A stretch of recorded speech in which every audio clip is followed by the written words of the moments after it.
बिस्मिल्लाहिर्रहमानिर्रहीम स्टूडेंट्स, अब हम सिंगल एंट्री सिस्टम का पहला क्वेश्चन स्टार्ट करने जा रहे हैं।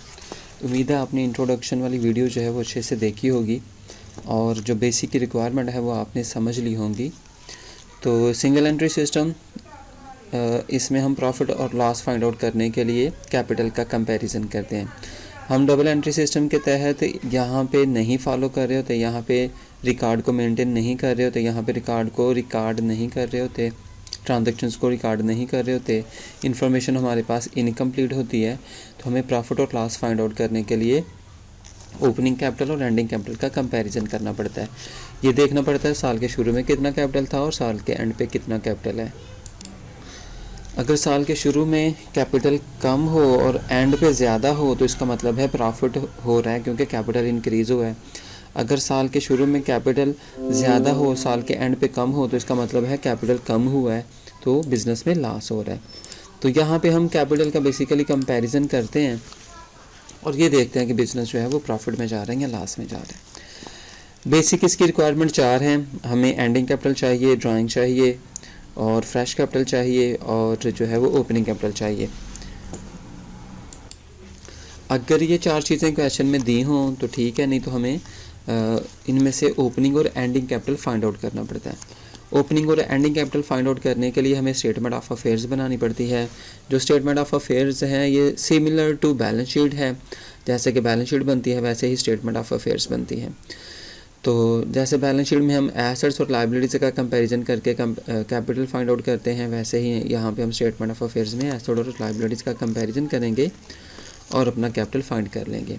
जिस तरह के हम अकाउंटिंग इक्वेशन में पढ़ते हैं कि assets is equal to liability plus capital, तो कैपिटल और लायबिलिटी ऐड करने के बाद हमारे एसेट्स इक्वल होते हैं। तो अगर हम एसेट्स में से लायबिलिटीज़ माइनस करेंगे तो हमारे पास कैपिटल आ जाएगा। तो अभी हम देखते हैं क्वेश्चन में उसने कौन सी हमें इन्फॉर्मेशन दी है। तो क्वेश्चन को रीड करते हैं। क्वेश्चन में बता रहा है trader keeps his books by single entry method. Question में आपको ये इन वर्ड से पता चलेगा कि ये किस चैप्टर का क्वेश्चन है। तो इस single entry system incompleted card का क्वेश्चन होता है। His position on 31 December 2004 was as follow. 31 दिसंबर 2004 में ये पोजीशंस बताई हैं, ये एसेट्स बताए हैं, ये लायबिलिटीज़ बताई हुई हैं, जिसमें कैश एट बैंक बताया हुआ है, स्टॉक है, डेटर्स है, मशीनरी है और क्रेडिटर्स बताए हुए हैं। ठीक है, क्रेडिटर्स के अलावा बाकी सब जो है वो एसेट्स हैं, ये लायबिलिटी है। आगे बता रहे हैं position on 31 December 2005 was as follow. और 31 दिसंबर 2005 को उसकी पोजीशन बताई हुई है, कैश एट बैंक है, स्टॉक है, डेटर्स है, मशीनरी है और क्रेडिटर्स हैं। ठीक है, तो यहाँ पे भी क्रेडिटर्स के अलावा सारे एसेट्स हैं। During the year trader introduce 10,000 as a further capital. जो ट्रेडर है उसने 10,000 रुपया further capital during the year introduce करवाया है। इसे फ्रेश कैपिटल भी कहते हैं और एडिशनल कैपिटल भी कहते हैं। In the business and worth withdraw 300 per month. और पर्सनल यूज़ के लिए, डोमेस्टिक यूज़ के लिए उसने 300 पर मंथ विदड्रॉ भी की है। ये ड्राइंग्स है। तो हमें जो ड्राइंग चाहिए होती है वो हमें एनुअल ड्राइंग चाहिए होती है, पूरे साल की ड्राइंग चाहिए होती है। ये 1 माह की है तो हम पूरे साल की ड्राइंग फाइंड आउट करने के लिए 12 के साथ उसको मल्टीप्लाई कर लेंगे 300 को, तो हमारे पास पूरे साल की ड्राइंग आ जाएगी। बाद में कह रहा from the above you are required to ascertain the profit और loss made by the trader for the year ended on 31 December 2005। साल के एंड पे ट्रेडर को प्रॉफिट हो रहा है या लॉस हो रहा है, ये फाइंड आउट करें। तो प्रॉफिट और लॉस फाइंड आउट करने के लिए हमें जो पहली चीज़ चाहिए वो एंडिंग कैपिटल चाहिए, ड्राइंग चाहिए, फ्रेश कैपिटल या फर्दर कैपिटल चाहिए और चौथी जो चीज़ है वो ओपनिंग कैपिटल चाहिए। तो अब क्वेश्चन में देखें उसने फ्रेश कैपिटल या फर्दर कैपिटल जिसे हम कहते हैं वो दिया हुआ है 10,000, ड्राइंग भी बताई हुई है, ओपनिंग और एंडिंग कैपिटल नहीं दिया हुआ। ओपनिंग की भी पोजीशन बताई हुई है 2004, 31 दिसंबर 2004 ये ओपनिंग पोजीशन है और 31 दिसंबर 2005 ये एंडिंग पोजीशन होगी। ठीक है, तो हम पहले ओपनिंग कैपिटल फाइंड आउट करेंगे, फिर एंडिंग कैपिटल फाइंड आउट कर लेंगे, फिर हम प्रॉफिट और लॉस की स्टेटमेंट बना सकेंगे। तो प्रॉफिट और लॉस की स्टेटमेंट बनाने के लिए जो पहली 2 रिक्वायरमेंट है वो हमें पूरी करनी पड़ेंगी। तो हम लिखेंगे नेम के बाद हम लिखेंगे statement of affairs as on 31 दिसंबर 2004। साल के शुरू की जो स्टेटमेंट है वो हम बनाएंगे। पोजीशन बताई हुई है, कैश एट बैंक बताया हुआ है 3,000, एसेट है, एसेट साइड पे लिख लेंगे। इसके बाद स्टॉक बताया हुआ है 20,000, स्टॉक लिख लेंगे एसेट साइड पे। डेटर्स बताए हुए हैं 30,000 के, डेटर्स लिख लेंगे 30,000 के। इसके बाद मशीनरी बताई हुई है 50,000 की, मशीनरी लिख लेंगे। लाइबिलिटी साइड पे सिर्फ क्रेडिटर्स बताए हुए हैं 23,000 के, वो हम लिख लेंगे। तो एंडिंग में जो उसने पोजीशन हमें बताई हुई थी वो सारी हमने लिख ली है, जो भी एसेट्स बताए थे लिख लिए, जो लाइबिलिटीज बताई थी लिख लिए। अब हम एसेट्स का टोटल करेंगे जो कि 1,03,000 रुपये बन रहा है, और लाइबिलिटी हमारे पास सिर्फ एक ही है जो कि 23,000 है। तो एसेट्स में से लाइबिलिटी से माइनस करेंगे तो हमारे पास ओपनिंग कैपिटल आ जाएगा। ये बैलेंसिंग फिगर होती है एसेट्स और लाइबिलिटीज़ को इक्वल करने के लिए, ठीक है। तो हमारे पास जो ओपनिंग कैपिटल है वो 80,000 आ चुका है। इसी तरह बिल्कुल सेम हम एंडिंग स्टेटमेंट ऑफ अफेयर्स भी बना लेंगे। उसमें हम क्या करेंगे, वही नेम है, स्टेटमेंट ऑफ अफेयर्स है, सिर्फ डेट चेंज होगी, एज ऑन 31 दिसंबर 2005। तो अब हम यहाँ पे भी क्वेश्चन से देखेंगे 31 दिसंबर 2005 में उसकी क्या पोजीशन है। तो सबसे पहले कैश एट बैंक बताया हुआ 4,000, एसेट साइड पे लिख लेंगे। स्टॉक बताया हुआ 25,000, स्टॉक लिख लेंगे एसेट साइड पे 25,000। उसके बाद डेटर्स बताए हुए हैं 45,000 के, वो हम लिख लेंगे। इसके बाद मशीनरी बताई हुई है 45,000 की, ठीक है, तो वो हम यहाँ पे लिख लेंगे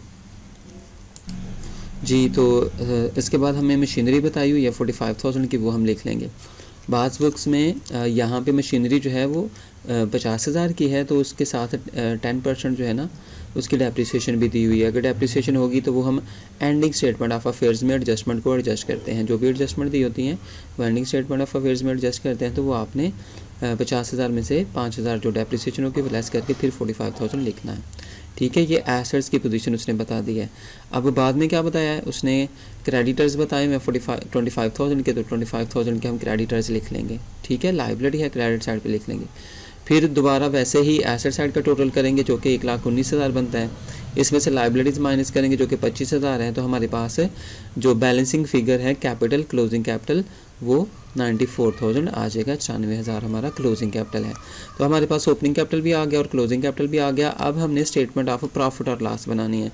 तो स्टेटमेंट ऑफ प्रॉफिट और लॉस बनाने के लिए यहाँ पे हम नाम चेंज करते हैं, स्टेटमेंट ऑफ प्रॉफिट और लॉस। तो स्टेटमेंट ऑफ प्रॉफिट और लॉस बनाने के लिए हमें जो सबसे पहली चीज़ चाहिए वो कैपिटल चाहिए, एंडिंग कैपिटल, जो कि 94,000 है। ये हमने क्लोजिंग स्टेटमेंट या एंडिंग स्टेटमेंट ऑफ अफेयर्स बना के फाइंड आउट किया था 94,000, वो हमने लिख लिया, ठीक है, 94,000। इसमें हम ऐड करते हैं ड्राइंग। ड्राइंग उसने बताया हुआ था 300 पर मंथ है, ठीक है, ये बताए हुए थे क्वेश्चन के अंदर। उसने क्या क्या कहा था, उसने कहा था एंड विथड्रू 300 पर मंथ।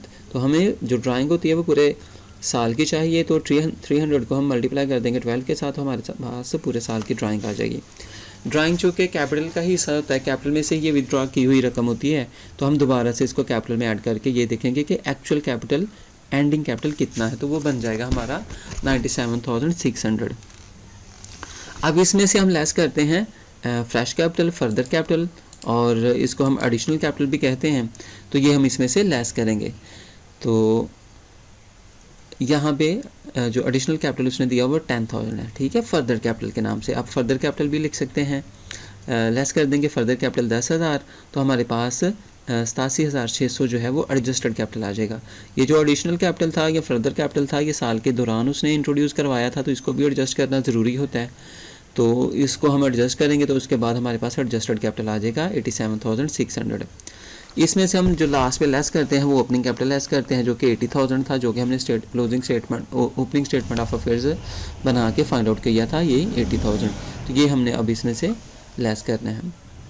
तो लेस करेंगे कैपिटल एट दी स्टार्ट, जो हमारे पास था वो 80,000 था। याद रहे कि अगर एडजस्टेड कैपिटल ज़्यादा हो, ओपनिंग कैपिटल कम हो, तो बिज़नेस को प्रॉफिट हो रहा होता है। अगर जो एडजस्टेड कैपिटल है वो कम है, ओपनिंग कैपिटल ज़्यादा है, तो बिज़नेस को लॉस होगा, ठीक है। दोबारा से देख लें, किसी चीज़ में प्रॉब्लम हो तो आप लाजमी कमेंट कीजिएगा, आपको इंशाल्लाह वो दोबारा से चीज़ बताई जाएगी, समझाई जाएगी। फॉर्मेट बस याद रखें, जो स्टेटमेंट ऑफ अफेयर्स है वो बनाने के लिए हमें 4 चीज़ें चाहिए। सबसे पहले एंडिंग कैपिटल चाहिए, अगर दिया हुआ है तो ठीक है, नहीं दिया हुआ तो हमें क्लोजिंग स्टेटमेंट ऑफ अफेयर बना के ये कैपिटल फाइंड आउट करना पड़ेगा। उसके बाद हमें ड्राइंग चाहिए, ठीक है, और ये हमें पूरे साल की ड्राइंग चाहिए, ठीक है। अगर ड्राइंग दी हुई है तो ठीक है, अगर नहीं दी हुई तो ये स्टेप हम स्किप कर देंगे। ड्राइंग दी हुई है तो हमें पूरे साल की ड्राइंग चाहिए, वो हम इसमें ऐड करेंगे एंडिंग कैपिटल में, क्योंकि ये ड्राइंग का ही हिस्सा होता है। इसके बाद हम क्या करते हैं, एडिशनल कैपिटल या फर्दर कैपिटल या फ्रेश कैपिटल के नाम से हमें कैपिटल दिया होता है, जो कि ड्यूरिंग द ईयर इंट्रोड्यूस करवाया जाता है। ये भी लेस होता है। सिर्फ एक चीज़ क्लोजिंग कैपिटल में ऐड होती है, वो ड्राइंग है, बाकी हर चीज़ लेस ही होगी। लेस करेंगे हम एडिशनल कैपिटल, ठीक है, तो हमारे पास एडजस्टेड कैपिटल आ जाएगा। एडजस्टेड कैपिटल 87,600 हमारे पास आ रहा है, ठीक है। इसमें से लेस कर देंगे हम जो कैपिटल एट द बिगिनिंग है,